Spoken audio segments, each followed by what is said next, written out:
يا أيها الذين آمنوا إذا نودي للصلاة من يوم الجمعة فاسعوا إلى ذكر الله وذروا البيع ذلكم خير لكم إن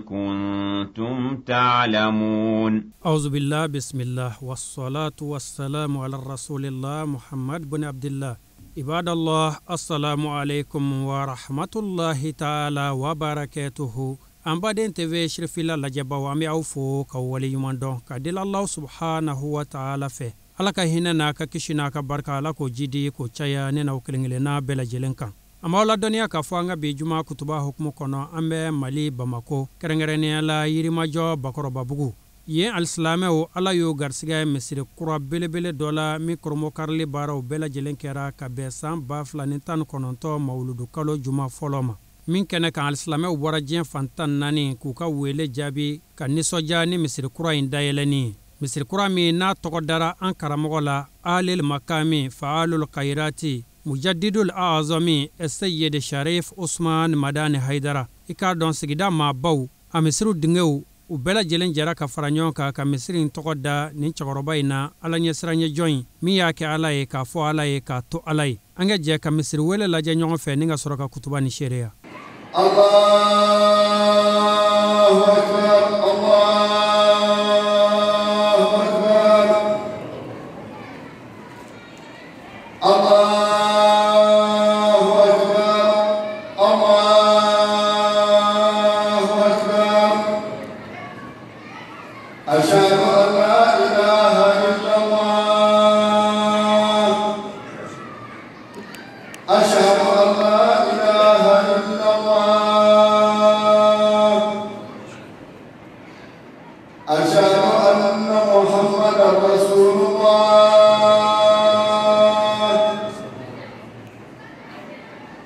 أشهد أن محمدا رسول الله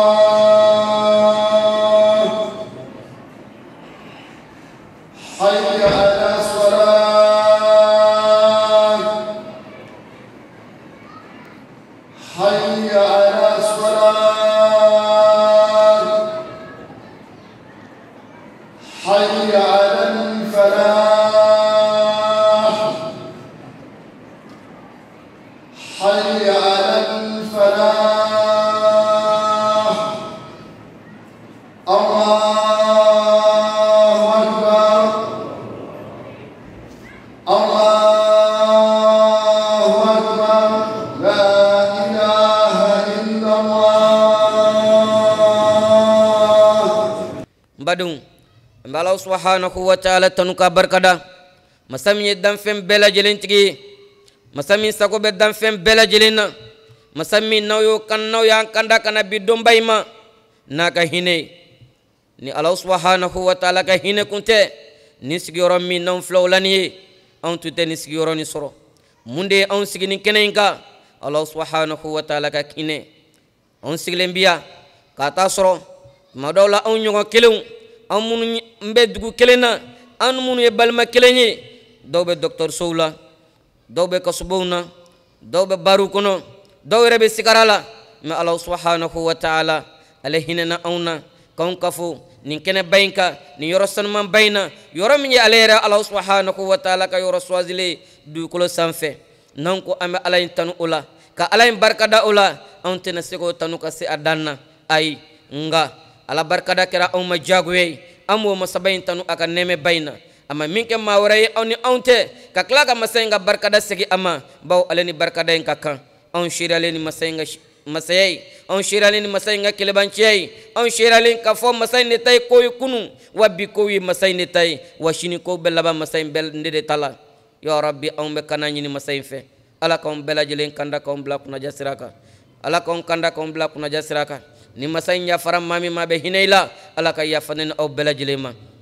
umme solin nemen kisini ni masabayin fe ako ga dan fe na so here maka jaminya on kanu ka konga kanu yi jami kara on fe Allah subhanahu wa ta'ala min ci awma a cirani cikan minye aya cikan di addi chokola ka kala ka kono je onyi sara foyi tɛ anw bolo k'o kɛ nin cidaba in ye fo n'a kɛra duwawu di duwawu min ye sɔlini ni kisi ni nɛɛmɛ ye ala k'o caya a kan a n'a ka sodungow a n'a ka sahaba sanumaw ani maa minnu y'u senda ninnu senda nɔ la fo ka taa se kiyama jɔ don ma ka ala subhanahu wa taala deli nin cɛba in kanu ala subhanahu wa taala y'o kɛ ale kanu de ye ala k'a kanu sabati ne ni aw bɛɛ lajɛlen dusukun na a y'a senda dɔ minɛ diɲɛ kɔnɔ a balola ni kumakan min ye ya rabbi ala k'anw balo ni o ye ala ye daraja min di a ma ala k'o di anw ma don min na a tɛ ɲɛ min kɔ la ilaha illallah muhammadu rasulullah ala k'o sabati anw nɛnkun kan cɛbaw bɛ wuli kɛnɛ min kan ala k'anw jɔ o kɛnɛ in kan aw ni kira ka sahaba sanumaw ala k'o nɔgɔya an bɛɛ lajɛlen ye n badenw n'o bɔra ne bɛ aw ladi ka n yɛrɛkun ladi nin jɔyɔrɔ in na nin soba in kɔnɔ ni ladilikan ye salanganakan min ni ala subhanahu wa taala y'o kɛ fɔlɔ maa tɛmɛlenw na o kumakan ye jumɛn ye o de ye ala ye siran ye ala ko nin y'ale ka salanganakan di a ye salanganakan min kɛ kira la ko ka kɔn e muhamadu ye ciden minnu tɛmɛna n ye nin salanganakan kelen de kɛ u la wa n b'o kelen de kɛ e la o de ye aw ka siran ala subhanahu wa taala ye a ye siran ala ye ولقد وصينا الذين اوتوا الكتاب من قبلكم واياكم ان اتقوا الله ما من كنا اوني جيني كنا نوكا فغا كونغا بوني اونتاي وكا دنيا كا بوني اونتاي وكا بوني اوني شيلا وكشي كا جاني اونتاي وكا كودون كا بوني اونتاي وكا كانا اوفر كولا كتم اونكا الا ولادين ميني اوديني كما كاندي منو ني كما كاني تاكا باركناي olu yu ni yɔrɔ sɔrɔ diɲɛ nin kɔnɔ wa kiyama jɔ dɔw ma foyi jigi kɔ fiyewu mais minnu y'u kɔdɔ ni kumakan in ma diɲɛ m'olu sara foyi la fo n'a kɛra nimisa ani kunkolo firifiri wa ma ni yɔrɔ sɔrɔ ala subhanahu wa taala bolo o de la an ka kira ba in a ye nin salakana kelen de kɛ aw la k'an ka siran ala subhanahu wa taala ye ala ye siran ɲini a bɛ taa ni ka segin ni jɔyɔrɔ in na ka caya o ala ye siran ɲini kunkɔrɔkɔ jumɛn de b'a la laɲini jumɛn de b'a la an ka siran ala ye ko ala de y'an da an ka siran ala ye ko ala de bɛ dumuni di anw ma wa an ka siran ala ye ko dugukolo ye ala de ta ye wa an ka siran ala ye ko sankolo ye ala de ta ye wa ayi kuma in kɔrɔ tɛ o ye ala min ye dan a y'i da mun de kosɔn a ye mun ɲini i fɛ i kan ka mun de kɛ i man kan tɛ ka mun kɛ i ni ala cɛ nin de ko don a ɲini k'a dɔn ne ka devoir ye jumɛn ye diɲɛ kɔnɔ ni ala cɛ n man kan tɛ ka mun de kɛ n'i y'o dɔn k'i jɔ dan na ko kɛwale kɛ o kɛcogo ɲuman na a bɛ fɔ k'e bɛ siran ala de ye a bɛ fɔ k'e bɛ siran ala ɲɛ wa ala ye siran ɲɛ min bɛ fɔ anw ye min bɛ taa ni ka segin o de ye kuma kɔrɔ de nin ye n'a sɔrɔ e t'a faamu nin de ye laɲini de ye laɲini min ni ala subhanahu wa taala y'o ɲini an fɛ laɲini min ni kira y'o ɲini an fɛ an k'a ɲini k'a dɔn ala k'o k'an ka mun kɛ en tant que ala ka kalifa bɛ anw na an k'an jija cogo bɛɛ lajɛlen na an k'o kɛ o kɛcogo la ala k'o k'an ka mun to yen en tant que ala ka kalifa de bɛ anw na an k'an jija an kana ala ka dan kɔ sago nin de ɲininen don anw fɛ o de la ala subhanahu wa taala b'a fɔ an ye ya ayyuhalladhina amanu nin kumakan nin ɲɛsinnen don aw dɔrɔn de ma aw minnu dara ala la k'a fɔ ko la ilaha illallah muhammadu rasulullah ka bɔ ka du kɔnɔ ko n bɛ taa ala ka so aw de ko don ittaqullah haqqa tuqatihi a ye siran ala ye ala ye siran ye tiɲɛ na a tiɲɛ a y'a jija ko ala ye siran ye ka kɛ o ye o kɔrɔ ye jumɛn ye kana sɔn diɲɛ kɔnɔ fɛn wɛrɛ kanu ka k'i la ka tɛmɛ ala kan kɛ maaw fɛ ala kama yafa maaw fɛ ma ala kama hinɛ maaw la ala kama kana sɔn dɔ kɛwale jugu k'i bila ala kotako kɛli la kana sɔn o ma o de ye haqqa tuqati ala ye siran ye dan na wala tamutunna illa wa antum muslimun kana sɔn saya b'e sɔrɔ don min o k'a sɔrɔ fɛn wɛrɛ kanu b'e la min ka bon i dusukun na ka tɛmɛ ala kan ni maa ye fɛn min kanu ka tɛmɛ ala kan ala bɛ jɛn e kɔ totalement a bɛ jɛn i n'i ka fɛn bɛɛ kɔ i ma ye anw sɛgɛnna bi i ma ye anw ɲanina bi e ma ye anw hamina bi an tɔɔrɔla bi an t'a dɔn an b'an ko min an bɛ taa an ja min mun na anw sen dalen bɛ minnu sendan dɔ la n'an ko k'an b'olu kɔ su ani tile n'o ye kira n'a ka sahabaw de ye ni bonya bɛ diɲɛ kɔnɔ n'a tɔ ye misikala zarati ye ala k'olu de ta de don puisque ala ko jagoya don ne bɛ muminiw dɛmɛ wa kana haqqan alayna nasrul muminin jagoya don an bɛ muminiw dɛmɛ an b'u dɛmɛ mun na kiyama jɔ don wa ayi diɲɛ in kɔnɔ yan an bɛ balo ka mun ɲini bonya de ko don walillahi al-izza walil rasul walil mu'minin ko bonya ye ala ta ye kira de ta don muminiw ta don ni bonya ye misikala zarati ye diɲɛ kɔnɔ nin yɔrɔ jumɛn bɛ anw na la puisque ayi muminiya nin anw m'a ɲini k'a dɔn k'an b'u kiraw ladege donc a kan k'an k'o ɲini k'o dɔn olu balola ni min ye an k'o ɲini k'o dɔn wari min n'an kɛlen bɛ k'o bila ala place la kunu o wari in de tun bɛ ɲini ka diinɛ kɔlɔsi o wari in de tun bɛ ɲini ka danbe la kɔlɔsi o wari in de tun bɛ ɲini ka hinɛ sabati sinjiya kɔnɔ badenya kɔnɔ jamana kɔnɔ mais bi dun puisque ko adamadenw kanu o ye ala kanu di n bɛ ala fɛ nka a ka danfɛnw de t'u fɛ o tɛ tiɲɛ ye ka kanu tɛ tiɲɛ ni ala kanu bɛ e la k'e bɛ ala fɛ k'e bɛ siran ala ɲɛ o bɛ dɔn e ni maaw cɛ la o bɛ dɔn hali e ni baganw cɛ la kuma tɛ i bolo adamadenw ma ala ye minnu bonya kuma tɛ ka se silamɛw ma la ilaha illallah muhammadu rasulullah e bɛ sɔn ji ka bɔ olu ɲɛ la e sababu la o ala ye siranɲɛ bɛ min o hɔrɔnya bɛ yɔrɔ jumɛn na e o ala ye siranɲɛ bila minɛn jumɛn kɔnɔ o ye hinɛ bila minɛn jumɛn kɔnɔ ayi an bɛ a lajɛ dɛ bi nafolo ko tɛ danbe de bɛ feere k'o san diinɛ bɛ feere k'o san n'o ma sɔrɔ an bɛ baara dabila puisque laɲini b'an bolo o de ye o ye kira n'a ka sahabaw ka laɲini tun tɛ o ye laɲini tun ye jumɛn ye kira cira fɛn min kosɔn hinɛ wama arsalnaka illa rahmatan lil alamin o hinɛ in de kosɔn ala ye so in de di an ma ka so in kɛ ale ta ye n'an donna in kɔnɔ k'an ka hinɛ sɔrɔ n'an donna in kɔnɔ k'an ka hinɛ sɔrɔ maa tɛ don ni so in kɔnɔ ni jurumu ye i ni ala cɛ jɔn min y'i ɲɛsin nin so in ma n'i sera nin so in donda la ala ka mɛlɛkɛw b'a fɔ ala subhanahu wa taala ma i ka jɔnni na jurumu filɛ nin ye dɛ e dun ala ko k'i tɛ nɔgɔ fɛ an ka jɛnɛ ani nɔgɔ ka don i ka so kɔnɔ wa ala b'a fɔ mɛlɛkɛw ma ayi ani nɔgɔ in ma bɔ so kɔnɔ ne kama wa ka n'a yɛrɛ lasaniya wa ne de ko n k'u ka dunan bonya ne ko ka fɛn min kɛ a ka kan ne de k'o waleya fɔlɔ o kuma a ye doni jugu in ta ka bɔ a kɔ la ani nɔgɔ tɛ don ne ka so a y'a bila kɛrɛfɛ n'i donna ala ka so kɔnɔ ni e taatɔ don mɛlɛkɛw b'a fɔ an k'a ka doni jugu d'a ma wa ala ko ayi ne de ko ka dunan bonya a nana ne de ala kama wa a donna ne ala ka so a mana fɛn wɛrɛ ɲini ne ala de ɲini a nana ni o min ye n'aw y'o ta ka bɔ a kɔ la n yafar'o ma hinɛ bɛ tɛmɛ nin kan wa e mɛ mun na e ala hinɛnanw na dɛ ala hinɛnanw na dɛ anw ka so kelen jɔ ala ye dugukolo sanfɛ ala ka so jɔ anw ye alijanna kɔnɔ n badenw ko ye nin de ye maa min ye nin so in jɔ ala ye layidu di ala min t'a ka layidu tiɲɛ ko ni maa min ye so jɔ ala ye dugukolo sanfɛ a bɛ so jɔ o ye alijanna kɔnɔ e sen yera a jɔli la wa nin so in baara bɛɛ lajɛlen kɛ e sen ma y'a la e farikolo ma y'a la e ka nafolo ma y'a la e ni ma y'a kɛnɛ kan e bɛ ka mun ɲini fi dhalika falyatanafasil mutanafisun n'a ma ɲɛ ko an bɛ ɲɔgɔn dan diɲɛ in kɔnɔ tɛ o den tɛ o muso caman tɛ o olu tɛ ala ka bonya ye olu ye ala ka kado di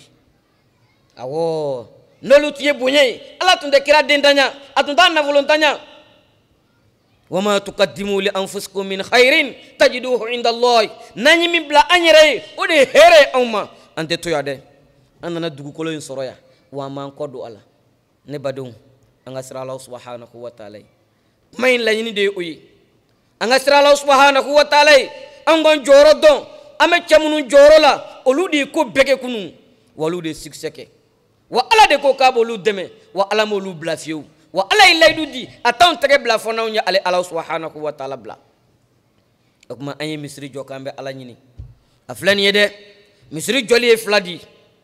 ni misiri in jɔra jɔn bɛ misiri in jɔ ala ko maa bɛ misiri in jɔ maa min dara ala la a dara kiyama jɔ dɔ la wa a ma sira foyi ɲɛfɔ ala wa a ka ca la olu tigilamaw de ye maa kanalaw ye dɛ olu tigilamaw de ye maa kanalaw ye dɛ a kuma an y'o misiri in jɔ n ye jɔli fɔlɔ ye o k'a so jɔ kɔni nka so jɔli ni halisa anw m'o faamu o de ye anw sɛgɛn i n'a fɔ an ma jamana jɔli faamu cogo min na n'i ma ɲɛ jamana jɔli kɔ minnu bɛna jamana jɔ i b'olu jɔ ka fara a kan de mɛ n'i ye jamana jɔli kɛ sojanjɔ ye e ye jamana jɔli kɛ siraba dilanni ye e ye jamana jɔli kɛ jamana masirili ye n'i ma jamanadenw jɔ dun o jamanadenw kelen olu bɛ tila ka jamana nin kari i m'a ye ni gɛrɛfu kɛra jamana kɔnɔ a bɛ laban mun na anw de bɛ wuli an faw ka nafolo min minɛna an faw la nisɔngɔ in maɲumako baaraw la u ka nisɔngɔ kɛra ka fɛn minnu jɔ an bɛ wuli an bɛ t'olu kari nin kɛ n yɛrɛ la da ye koyi mun de la parce que anw ɲinɛna ka jamanadenw jɔ nka misiri n'an y'a jɔ an ka hakili to cɛ minnu bɛna misiri jɔ n'i m'olu jɔ e ye misiri min jɔ ka minnu bila a kɔnɔ olu kelen de b'a ci ko in bɛ ten de an bɛɛ lajɛlen kan hakili dayɛlɛ an k'o faamu misiri nin tɛ kunfɛ ko ye ala ka so don a jɔli tɛ so in jɔli dɔrɔn ye maa minnu bɛna jɔ i b'olu jɔ ka fara a kan o bɛ daminɛ jɔn na o ye ɲɛmaa di imamu anw tɛ imamu bonya ko burama don anw tɛ imamu bonya ko saga don anw bɛ imamu bonya ko jumɛn don a b'anw ka kiraba muhamadu sallallahu alaihi wasallam jɔyɔrɔ la wa kiyama jɔ don ala de bɛ anw wele ni alimami ni tɔgɔ ye kira de bɛ alimami ni fɔlɔ dɔn n'anw m'an yɛrɛ ye alimami ka kunu kɔnɔ anw tɛ kunu wɛrɛ sɔrɔ ka don a kɔnɔ siratu fɔra cogo min na a ka misɛn ka tɛmɛ ɲɛsi kan wallahi anw ka baara tɛ se k'a tɔ k'an b'a tigɛ misiri in dira anw ma de ni chauffeur b'a la kiyama jɔ don ka siratu tigɛ o ye alimami de ye o ni bonya ka kan ka d'a ka jɔyɔrɔ kan o ni karama ka kan ka d'a ka jɔyɔrɔ kan n'i ye si tigɛ o la i bɛ ala jɔlen sɔrɔ i ɲɛfɛ ye puisque a bɛ ala ka cɛ min jɔyɔrɔ la o kɔni bɛ ala yɔrɔ la nka imagine n'a y'a sɔrɔ ko anw ka ala ko ye tiɲɛ ko an b'a fɔ cogo min na ko an dalen b'o la k'an bɛ baara kɛ ni o ye ala ye min fɔ kuranɛ kɔnɔ o de bɛ kɛnɛ kan dɛ bal tusiruna alhayata dunya diɲɛ ɲɛnamaya o ka di aw ye koyi a y'o fisaya ni lahara ye a ye jɔyɔrɔ fɛn o fɛn kalifa maa min na diɲɛ in kɔnɔ yan k'a daminɛ ministrew la ka taa fɔ duguma directeurw la ka na se présidentw ma a lajɛ kɛ an bɛ kalo sara d'u ma prime de logement di d'u ma hali frais de déplacement o bɛ d'u ma denw ka sara école sara o bɛɛ jɔlen tɛ i n'a fɔ aw b'a kalama cogo min na nka anw jɛnna ni a ye ka maa min bila an ni ala cɛ dɔrɔmɛ kelen t'an n'o cɛ ni kalo sara ne badenw ko nin ye kɔnɔnafili ko di nin ye kɔnɔnafili ko di jamana kɔnɔ jamana min jamanaden bɛɛ b'a fɔ ko la ilaha illallah muhammadu rasulullah o bɛ se ka kɛ cogo di nin de bɛ jɔyɔrɔ min na o y'anw ka kira jɔyɔrɔ ye o bɛ kɔngɔ anw ɲɛna o bɛ fɛɛrɛ anw ɲɛna n'o ma fini san ka don a kan na a tɛ fini sɔrɔ a denw bɛ mun dun o kɔnɔgan b'a la badenw o bɛ kɛ cogo di an ye misiriw jɔ dɛ min kan ka seli n'an ye ka ɲina k'o jɔ n'o ma ye misiri la an b'o kɔrɔfɔ denkun ye alimami kɔɲɔ alimami furusiri alimami fɛn bɛɛ alimami fɛn o fɛn bɛ tribunal la a pasera alimami fɛ yen fɔlɔ di n'a dɛsɛra min na o bɛ yɛlɛ mais anw ɲinɛ n'o kɔ est ce que anw mago b'an ka diinɛ la est ce que anw mago b'an ka ala la est ce que anw mago b'an ka alakira muhamadu sallallahu alaihi wasallam la i t'o ye i ɲɛ la tuguni fo kiyama jɔ don i tɛ rasulun ye i ɲɛ la fo n'i sugura la mais cɛ min jɔlen filɛ nin ye a jɔyɔrɔ la n'i y'o lajɛ i bɛ kira in ye i hakili to o la gouvernement ko tɛ o e bɛ mun k'a ye a bɛ jɔyɔrɔ min na nk'e de kan ka jɔ ye e ni yen de ka kan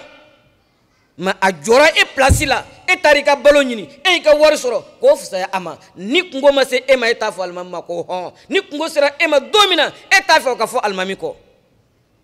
fɛn dɔ faamu i yɛrɛ fɛ hali ni mɔgɔ ma fɛn f'i ye sa ɲɛnamaya ye hakili de ye n'o bɔsira an na dɔrɔn baganw bɛ fisaya n'an ye ala ka hakili ɲuman d'an ma o tuma minnu bɛ na ka na misiri jɔ an b'olu de la fana kalan n'anw sera ka alimami jɔ alimami kɔma a b'olu jɔ kɛ a b'u kalan kɛ ale de b'a dɔn ala ye min ye a b'o ɲɛfɔ anw ye a b'an lakala ala la ala tana ye min ye a b'o kalan a fɔ an ye min man di ala ye a b'o fɔ an ye n'ale tɛ se ka kɛ min bɛ se ka kɛ a b'o ɲini ka na ala y'o de fɔ aw ye o min n'i y'o kalifa ala a y'o nafakati a kana o yɛrɛkun di halaki ma n'i banna ka diinɛ yira maaw la ne badenw a filɛ dɛ ala ye layidu min ta ni kira cɛ anw filɛ o kɔlɔn jugu de kɔnɔ nin ye bi n'an banna ala la a tɛ kaban pɛrɛn jigin an kan n'an banna k'an tile ka kira ka sira minɛ a tɛ fiɲɛkolo ci an ma mais an ye den minnu wolo n'an ma ala yira o la olu bɛ ko danga mɛlɛnkɛw tɛ min ɲɔgɔn danga fitinɛ min bɛ ka dugu kɔnɔ jɔn don Abidjan wa komi n'olu bɛ frontière la Guinée wa Mauritanie wa Algérien de i ye den min wolo o de filɛ ka muru ta i kama bi i ka wari bɔ ka muso min furu k'i b'o fɛ ka tɛmɛ diɲɛ muso bɛɛ kan o filɛ k'e sɔnkun sigi tasuma kan puisque o tigi e m'o dɔn wa ma qadarullah haqa qadri ala ye hɛrɛ min k'e ye e m'o waleɲuman dɔn ala ye wa filɛ nin ye dɛ wa man a'rada an dhikri fa inna lahu ma'ishatan danqa i kɔ don ala ma dɔrɔn i ka lafiya banna diɲɛ kɔnɔ walima la ilaha illallah muhammadu rasulullah o bila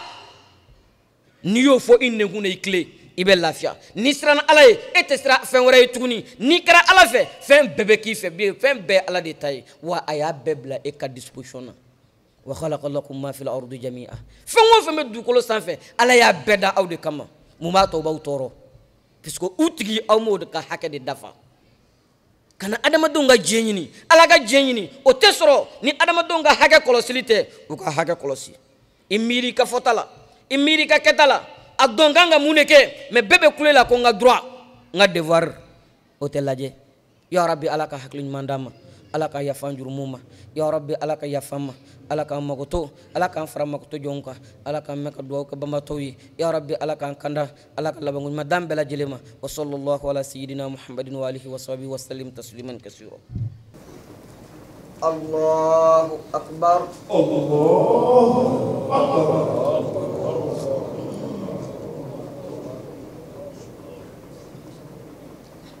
alhamdulillahi rabbil alamin الرحمن الرحيم مالك يوم الدين إياك نعبد وإياك نستعين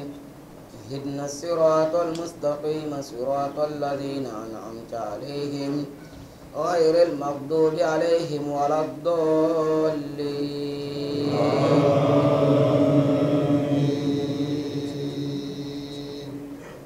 يا أيها الذين آمنوا إذا نودي للصلاة من يوم الجمعة فاسعوا إلى ذكر الله وذروا البيع ذلكم خير لكم إن كنتم تعلمون وإذا قضيت الصلاة فانتشروا في الأرض وابتغوا من فضل الله واذكروا الله كثيرا لعلكم تفلحون وإذا رأوا تجارة أو لحوا انفضوا إليها وتركوك الله أكبر الله أكبر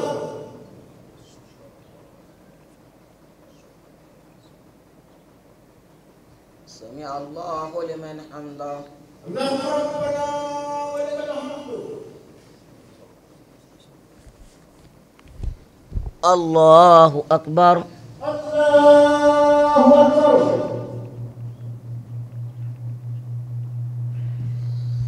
الله أكبر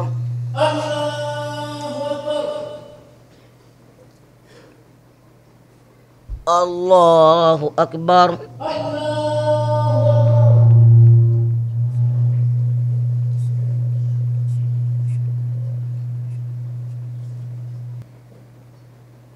السلام عليكم ورحمة الله السلام عليكم ورحمة الله السلام عليكم ورحمة الله السلام عليكم ورحمة الله السلام عليكم bon misiri histoire ko nana cogo mina an nana sigidala bon amina wati na am mancha bon misiri kumanja na ko sebe am tasili fo save misiri la bon antoro kono angwa mongo an rebe sigida kono angala ya nga fara nyogonga angala nga gere nyogona no kera anga dema bu do nyogon ka bo nyogon parce que na ma gere nyogona alni ko do doka dusro doka dema isega dunga puma parce que ama gere nyogona antoro do kum kono am gere nyogona bon ni seli sira mi fara nyogon am tangal man bafo no mi mam gundoy bon do ya to la ko puma an tala janga misiri ni sigidala wa bon misiri nana o chogoka bon misiri ndamne ne sida ni a jatemine bon ambe ka ta sangono donale kono quoi ambaka ta sangono dona kono le 27 3e mois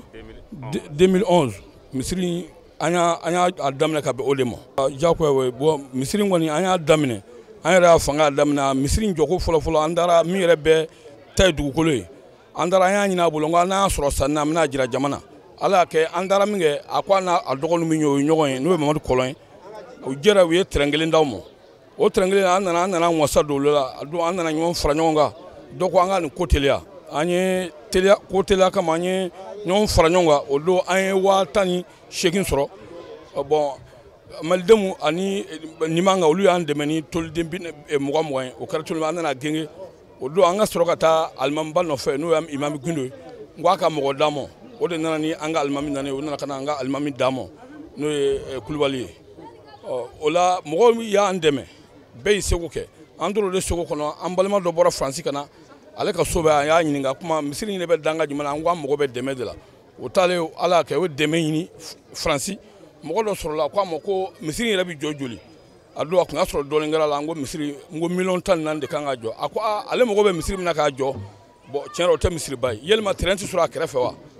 an ko train dɔ bɛ kɛ sira kɛrɛfɛ o la n'o y'an ka alimami sabanan ye bon ala kɛ o yɛrɛ ka du train n'o yɛrɛ jɔlen filɛ kɛrɛfɛ o y'a kɛ train da an ma k'a d'an ma sɔgɔnɔgɔla an ye train san bon alhamdulillah an bɛ ala kɔni deli kabi misiri in jɔra fo ka na se sisan ma an ma mɔgɔ si sɔrɔ a kɔnɔ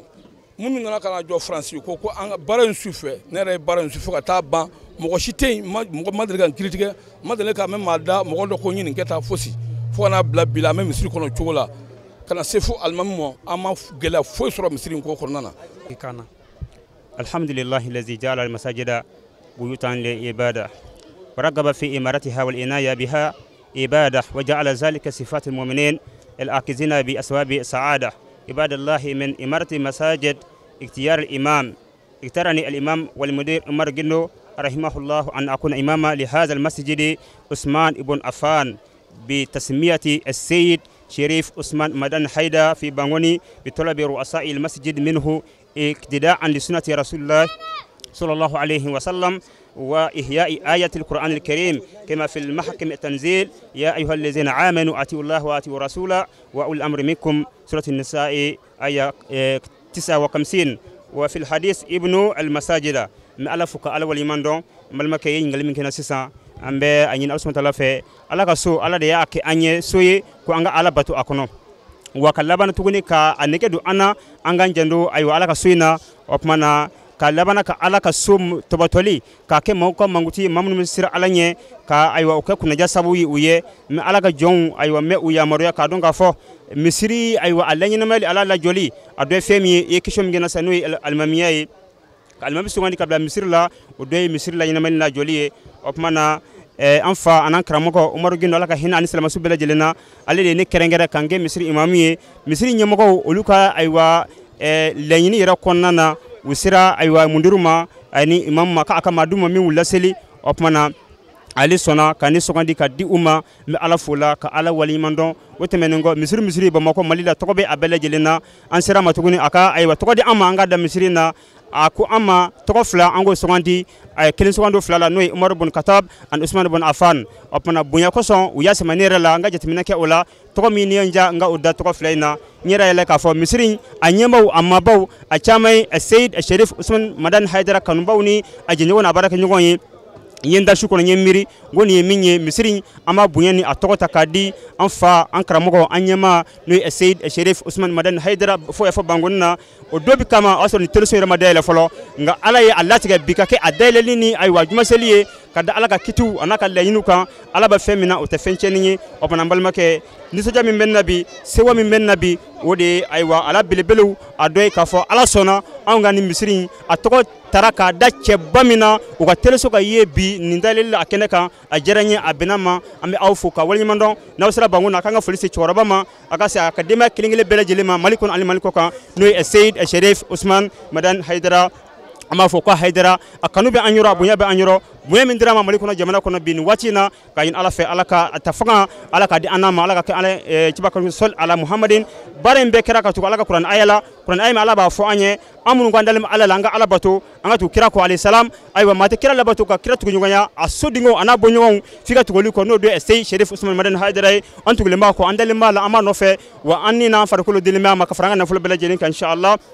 otemenungo ala ko ba fanya be ko fe aywa mamunu fana no olu blaleme olu nona fana kanga tugolu ko no e sherifu diwnu modunyi akanga fana nga tugolu ko wala kala alayhi salam akadi saba yirana ka fo misiri kanga ke ajobagaye wa mayin ala fe biso jami men nabi odo de ni ka fo ka wali mandon ala ka ke anye ala kirani asomogo aywa ladigel fenyumay yal Mustafa alayhi salam alhamdulillah rabbil alamin ambaden teve shirfila la jaba mawfu ka wali mando akanya madalla juma kutubati fo aw munun ko intuya anye mali bamako yirma jo bakoroba bugu uka misri kura dayeleni kene ka misri kura mi na to dara an karamogo la fa'alul khairati alil makami mujaddidul a'zami muhyil bai'ati ala al-islami Sayyid Sharif Usman Madan Haidara alami yake alaye ka fo alaye ka to alaye amma de Allah subhanahu wa ta'ala fe misri ala ka ke islame ka keleya misri ka ke islame duskum mini misri ka ke nyogon kanu kan ka ke islame ya baraw kan ni ala kiraba horomaye akan be juma wara wa shukran lakum